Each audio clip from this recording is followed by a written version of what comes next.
Hey everyone, welcome back to the channel. Today, we're diving into something a little different, using the Huawei P20 in 2025. Yes, you heard that right. This phone came out in 2018, and somehow it's still hanging on. So the big question is, can you actually use the Huawei P20 in 2025? Or is it just a tech fossil? So first things first, performance. The Huawei P20 was powered by the Kirin 970 chip, which back in 2018 was considered high-end. Today, it's definitely showing its age. Don't expect blazing speeds or flawless multitasking, but surprisingly, for light use, it still holds up. You can scroll through social media, send messages, browse the web, and even watch YouTube or Netflix. If you're not trying to play the latest games or use super heavy apps, the P20 is still functional. It runs EMUI 12 if you've kept it updated, but, and here's a big one, it doesn't support Google services in most global versions after the US ban. So, depending on your region and software version, that could be a big limitation. Now, let's talk about apps. If your P20 still has access to the Google Play Store, you're in luck. You can still run most of the essential apps, though some newer versions might not install due to outdated Android support. If you're stuck with Huawei App Gallery, it's a different experience. It has grown over the years, but some big-name apps like Google Maps, Gmail, YouTube aren't there natively. You can still use web versions or third-party alternatives, but it's not the same. So in 2025, the software side is a bit of a mixed bag. It works, but you have to be flexible. Now, here's where the Huawei P20 still impresses: the camera. It has a dual camera setup with a 12MP RGB sensor and a 20MP monochrome sensor. And honestly, even by 2025 standards, the photos are pretty great, especially in good lighting.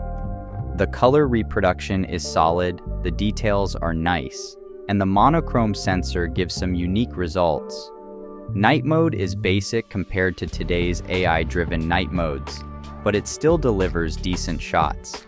The video quality isn't flagship level anymore, no 4K at 60 fps, but it's good enough for casual recording, vlogging, or even YouTube if you don't mind a bit of noise in low light. Now, let's talk battery. Let's be real. In 2025, your Huawei P20's battery is probably worn out unless it's been replaced. It originally had a 3400 mAh battery, which was decent back in the day.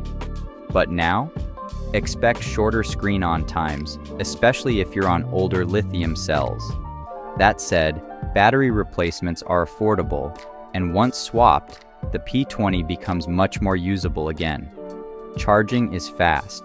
Thanks to Huawei Supercharge, you can top up to 50% in about 30 minutes, which is still pretty respectable. One thing I still love about the P20 is its design. Even in 2025, it looks sleek. Glass front and back, aluminum frame, compact size.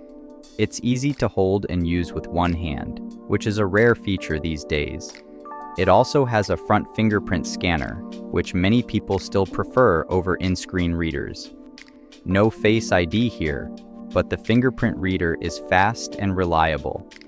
Now, the big question: should you be using the Huawei P20 in 2025? Here's my take. If you're a light user, need a backup phone, or want something minimalist, the P20 can still work.